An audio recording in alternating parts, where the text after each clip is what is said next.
We have set a new record in the AST Voltson Super Trucks for the most teams to be entered in a single race at a short track. 30 trucks are here at the track this weekend for the Saturday night race, and with 3 of the drivers being from the Kalamazoo Speedway itself, and considering the action-packed races that we have seen here the last couple of years, the Kalamazoo crowd should have a lot to look forward to here tonight. Danny Vigo took the pole award in qualifying, and on his outside is Adam Ramirez making his second start, and in 3 races, that's the second time truck number 86 is on the outside of the front row. The other 28 drivers will be split into 2 heat races of 14 trucks each, the top 12 of which will transfer to the feature. We begin with heat number 1, where Chase Eberhardt, one of the 3 hometown drivers that I just mentioned, will be starting from the pole.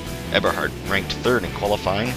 He's always been known to be a good qualifier. He sat on the pole at Nelson Ledges, and he gets off to a good start, pulling ahead of outside pole sitter John Bennett. Camden Rhodes begins to make his way to the front right on the start, making a 3-wide move to the inside of Nick Moss and Daryl Quick. The 62 truck hasn't visited victory lane yet, but has been very fast so far this season and is looking to do so here tonight. Moss, dropping back a bit further through the field, hits the wall off at turn 4. You see Daryl Quick running right behind him. He's fallen back as well. The battle for the final transfer position is between the 2 homegrown racers trucks. This is definitely not the start to the weekend that they wanted to see. Jeffrey Jackson puts his younger sister Jenny behind him and moves into the transfer zone. Brian Kelly has worked his way forward around Camden Rhodes, now working for second on Hunter Blaze. His teammate Wilson Timothy is coming off of his first career victory, which he scored last week at Winston Speedway. He now finds himself running in the 12th position, very close to dropping out of the transfer zone, but fortunately for Timothy, Eberhardt takes the checkered flag and the race concludes before Juan Cortez can get around him. Brian Kelly finishes in 2nd while Hunter Blaze comes home in 3rd. Camden Rhodes hangs on to 4th with John White 5th and Daryl Quick in 6th. Lester McPhail, one of the hometown racers, finishes in 7th, very solidly making the show, with Jeffrey Jackson moving up to 8th, Moss is in 9th, Jacobs 10th, John Bennett fell back to 11th, and Wilson Timothy hangs on to the final transfer spot. Unfortunately for Juan Cortez and Jenny Jackson, they are both going to miss the feature, and both of these drivers could really use a good finish. Cortez has been having an absolutely terrible rookie campaign, and Jenny Jackson already failed to qualify earlier at Nelson Ledges, scored a top 5 the next week at Winston, and unfortunately has DNQ'd again here tonight. Leading to the start of heat number 2 is Ronald Way, the Outlaw Motorsports teammate to Chase Eberhardt. So both of the Outlaw trucks looking very fast here at Kalamazoo, and not much of a surprise there. Way has not won in this series, but he is another driver who looks to have a good chance of doing so here in the feature, if he can qualify for it, that is. There's almost a crash in the back as Alex DeFranco, the 3rd hometown racer, bounces off of Chris Washer, but fortunately everyone keeps it together. DeFranco had a really poor starting spot and is trying to move up into the transfer zone. Jack Clark gets knocked into the wall after a little bit of contact with Legend Hart in the 77.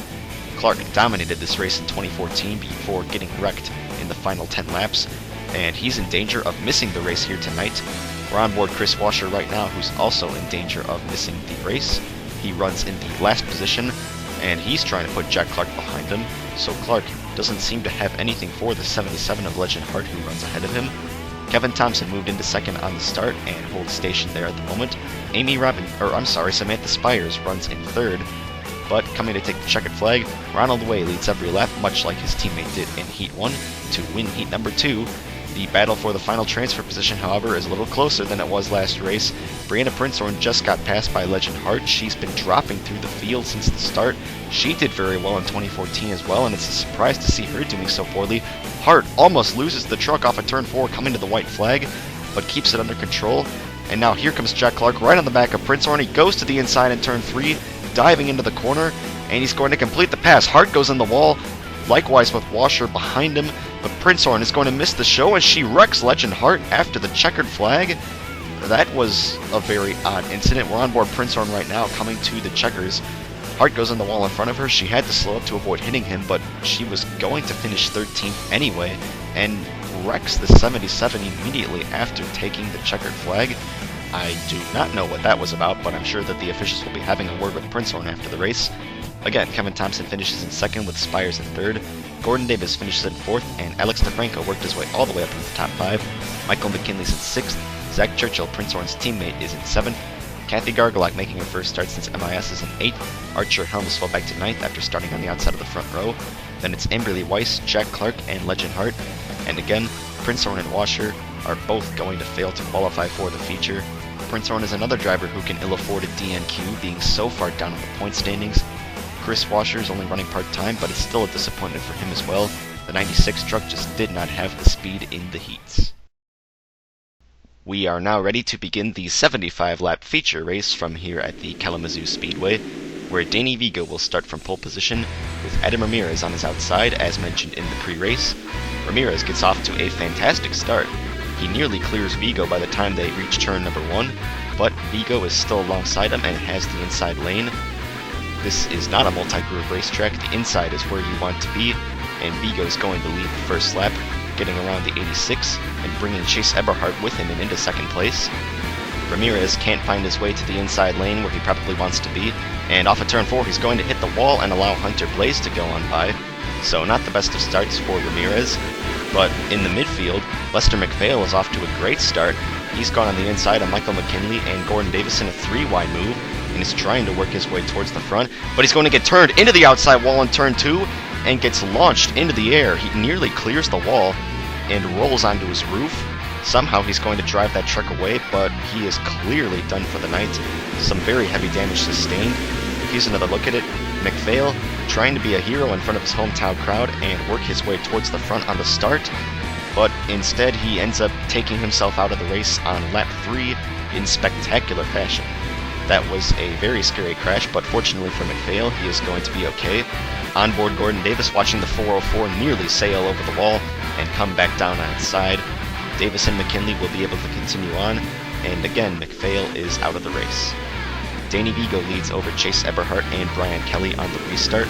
Hunter Blaze restarts in 4th, but Camden Rhodes, who restarted in 5th, wastes no time in beginning to work his way towards the front. He started the race from the 9th position and is already working his way up into 3rd as he gets around Kelly. A lot of speed in both of the Operation JM trucks here this weekend, but Vigo is being pressured by Chase Eberhardt for the lead of the race. Eberhardt, the 2014 winner of this event, has not had a lot of good finishes despite having some very good starts in the 2 years since, and he's trying to get back to victory lane in front of his hometown crowd once again. Samantha Spires and John White are battling for the 4th position. Spires and Northeast Racing appeared to have a lot of difficulties last week at Winston Speedway, finishing well in the back, but they are off to a much better start here tonight, running in the 4th position. Legend Hart is trying to get around Daniela Jacobson, but he's going to make contact with her as Jacobson tries to stay off Alex DeFranco.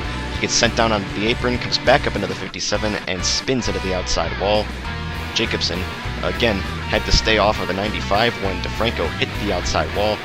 Not off to a good start in front of his hometown crowd, DeFranco is, and he gets shoved into the opening in turn number 2 by Jacobson.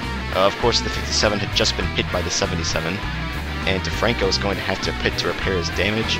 So DeFranco out of contention for a win. That's a big disappointment for him, but he's still in the race. Back on track, Zach Churchill and Hunter Blaze make contact coming out of turn number 4 and spin up turn number 1. Churchill got loose and swept down into the 71, and unfortunately for Blaze, his truck just happened to be there, but both of them received minimal damage. Danny Vigo still leads over Chase Eberhardt on the restart, but DeFranco, now restarting on the inside lane and 2 laps down, has prevented Vigo and Eberhardt from going to the inside lane. Camden Rhodes is going to take full advantage, dive to the inside, and take the lead of the race, getting by the 91 and the 80. He brings Sean White and Brian Kelly with him. Rhodes now in the lead for the first time since his debut race last year, and Jeffrey Jackson and Ronald Way make contact off of turn 4 and nearly wreck Way. Bounced off the wall, and Jackson had to swerve to avoid hitting the inside wall, but fortunately he keeps it together. The next lap, however, he's going to initiate contact that will turn into a crash, and he spins himself and Wilson Timothy down the front stretch. Jackson puts Archer Helms into the inside wall, and Timothy, your winner last week at Winston, gets spun around, and Zach Churchill has nowhere to go. He runs into the 61 truck. Timothy, after his victory, now trails Daryl Quick in the standings by only 6 points, so this is not going to help him out in his title efforts. Alex DeFranco beats Camden Rhodes back to the line to get one of his 2 laps back, but he collides with Timothy under caution moments after taking the yellow flag. Timothy was trying to get back up to speed and waiting for the 95 to go by.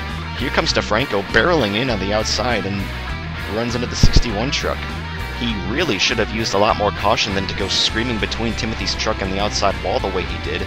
And in getting the extra damage that he sustained repaired in the pits, DeFranco's going to lose the lap that he just gained back when the caution came out, so he's still 2 laps down. And Wilson Timothy tried to get back on the lead lap, but is being told to get back in line and that he is no longer on the lead lap, not being able to keep up with the leaders under caution, but that's only because the 95 turned him. I don't really understand why they're putting the 61 a lap down, but he's going to try and get his lap back right after the restart, moving past the 62. He brings with him Alex DeFranco and Kevin Thompson in the 90, but Thompson's no lap truck. He restarted in 4th. Kelly trying to make it 3 wide by forcing his way into the middle of Thompson and Rhodes. It's not going to work, and Kevin Thompson takes the lead of the race. He restarted in 4th, but jumped to the inside lane, taking advantage of the lap trucks and moving himself into the top spot. Rhodes still falling back on the outside lane. Michael McKinley now running in 3rd. He makes contact with DeFranco by running a bit wide off the corner, but fortunately they do not crash. Adam Ramirez and Danny Vigo are running in the midfield and battling for position. These 2 drivers made up the front row and are not having nearly as good of races as they would have liked to, trying to get around Jack Clark now. And you see right in front of them Chase Eberhardt, who was running in 2nd earlier, has fallen back with them. So the front runners early on have really dropped off since the start. Amberly Weiss, running in last, is not having a good day of her own, or last on track I should say. She made her debut at this racetrack 2 years ago, but has not had much speed all weekend. Ronald Way, Gordon Davis, and Hunter Blaze. Davis makes contact with Blaze off of turn 2 and they almost crash, and he keeps leaning on him into the corner and spins him up turn 4, bringing out the 4th caution of the race. Gordon Davis, let's take one more look at this, runs wide off the corner into the 71, and they were lucky not to crash, but Davis keeps it in the gas, throws it into turn 3, and shoves Blaze until he loses control. In very similar fashion to both of the accidents that he caused at Toledo, Davis has always had a bad habit in this series of driving recklessly, but at this point it has become ridiculous. And under caution there will be more contact with Hunter Blaze. He and Amberly Weiss aren't quite sure where to go, and when they stop on track, Wilson Timothy's going to run into the 71 truck, and the damage that he receives is going to knock him out of the race right after he got back on the lead lap. A huge disappointment for Timothy, and this is not how he wanted to back up his first career win. On the restart, Brian Kelly loses the 2nd position to Samantha Spires as Spires goes by on the inside. She's been hanging around the top 5 all race long and is now up into 2nd place. Archer Helms and Jeffrey Jackson are both recovering well after being involved in the 3rd caution of the race. They currently do battle for the 8th position. Camden Rhodes, trying to work his way back towards the front after losing the lead a couple of restarts ago. He moves past Brian Kelly and into 4th, but Kelly, now that he has an opening on the inside lane, dives back to the bottom, trying to pull the crossover, and he turns the 62 into the inside wall down the back stretch. Rhodes spins back up the track and collects more trucks in turn 3. Rhodes had one of the fastest trucks of the night, but he is out of the race on lap number 50. Kelly turns him into the inside wall. That was a nasty hit that the 62 took, and he collects John White, nowhere to go for the 06 as he spins back up turn 3. A couple of other trucks got a small piece of that. That was a very avoidable accident. That was almost as bad as when Davis turned Blaze earlier on in the going. I'm not sure why Kelly was running so closely to the 62. And there's even more wrecking trying to get away from this. Gordon Davis and Legend Hart get together while trying to make it back to the caution, and Hart gets spun up into Jack Clark and Danella Jacobson. You may notice all the trucks that were lagging behind this incident. That's because that crash is not what brought out the caution flag. This one is, occurring just moments earlier. Nick Moss bounces off of Danny Vigo and down into Hunter Blaze, sparking a multi-car crash, and Moss goes tumbling down the corner. The 74 truck upside down. That's the 2nd truck to go onto its roof tonight. Here's another look at it. Moss running in the middle of 3 wide, pushed 2 wide and into Vigo, down into the 71. He took the 80 truck out when he came spinning back up the corner, and Amberly Weiss knocks him onto his roof. Moss is actually going to drive the truck away like McPhail did earlier, but he is done for the day, as well as Amberly Weiss, Camden Rhodes, and John White. On the restart, Brian Kelly, who initiated that 2nd crash, moves to the inside lane, once again using Alex DeFranco as a pick. DeFranco still running 2 laps down and trying to work his way back into second. Chase Eberhardt has found his way back to the front. We mentioned a while ago that he had fallen well outside the top 10, but he is trying to get himself back in the hunt for the win. Kevin Thompson is still leading the way. We have not talked much about Thompson since he took the lead on lap 33. Nobody's really been able to challenge the 90 truck since, and as the laps go by, he is getting closer to achieving his first career win. Samantha Spires and John Bennett are battling for the 4th position, but they're going to get into a crash with Alex DeFranco off of turn 4. The 95 and the 87 got together, and it looks like Bennett and Spires are going to get away relatively unscathed. Here's a look at the replay. Spires ran a bit too wide off the corner and got into the back of the 95 truck, spinning him down to the inside. Zach Churchill runs into the 95. So DeFranco's race just keeps going from bad to worse, but he is still out on track and still on the inside lane when the restart comes with 11 laps to go. Had the restart come 1 lap later, he would have had to restart at the back and in line with the rest of the field, but that was not the case. Thompson clears him yet again on the restart and takes back the lead of the race, or retains the lead I should say, but Samantha Spires is making a charge on Brian Kelly now. The 87 truck wasn't slowed down by any of that contact, so that's good to see, as she is now going for 2nd place. John Bennett running right behind them in 4th, having one of the quietest runs of anybody here tonight, but one of the best runs as well. But he's in danger of losing that spot to Michael McKinley, who we go on board with right now. The 99M takes the 4th spot back, as we get a pretty good idea of just how much elevation change there is on this short track. Very unusual for an oval of any type. There's a bit of an uphill run on corner exits around the perimeter of the track, and a bit of a downhill run on corner entry. It's very unique and a very fun track to drive, but it's very hard to keep your truck under control, as we have seen several drivers sliding around all night. McKinley now gets around Brian Kelly for 3rd. Just outside the top 5, we have a number of trucks who have essentially been nowhere for most of the night, but are suddenly running in the top 10. Jack Clark finds himself in 6th, with Adam Ramirez and Zach Churchill battling for 7th. Ramirez started in 2nd, of course, but fell back pretty quickly after the start. And Churchill has been involved in 3 crashes throughout the night, but persevering very well and storming his way towards the front as we approach the finish. On the other hand, Daryl Quick has been running quietly in the top 10 for most of the race. He's stayed out of trouble, but ever since the last restart, he's dropped through the field like a rock. We are now within 5 laps to go, and it looks as if the race is going to come down to Kevin Thompson and Samantha Spires. It should not be much of a surprise to see Spires doing so well in her 2nd start. We know that she's a fast driver. She, of course, has 3 race victories to her name in the Fark Lobo Truck Tour, having raced in that series for 3 seasons. As you see up ahead, Thompson getting way out of shape coming off of turn number 4. The handling is falling off big time on the 90 truck as we approach the finish, but he's still holding on to the lead, and now coming to take the white flag, he has just 1 more lap to hold on. We have mentioned multiple times throughout the course of the season how much faster that Thompson's been in comparison to years past, and today he's going to finally pull off his first career victory. Thompson takes the checkered flag and wins at the Kalamazoo Speedway. Whatever Thompson and his team have done over the offseason, it has completely turned around their program, and truck number 90 at this point is definitely in the fight for the championship. Samantha Spires finishes in 2nd in just her 2nd career start. Michael McKinley rounds out the podium with a 3rd place result. John Bennett scores another top 5 of his own with a 4th place finish. Zach Churchill works his way all the way up into 5th. Quite honestly, it should have been a very bad day for the 84 team, but Churchill has made a top 5 out of it, so great job to him. Brian Kelly finishes in 6th. Kathy Gargalock, speaking of drivers who ran into trouble today, she did not have a hood on the truck when she finished the race, but she worked her way all the way up into 7th right at the end, after running outside the top half of the field for most of the race. Jack Clark finishes in 8th. Danila Jacobson had a very uneventful day, but scores another top 10 by finishing in 9th.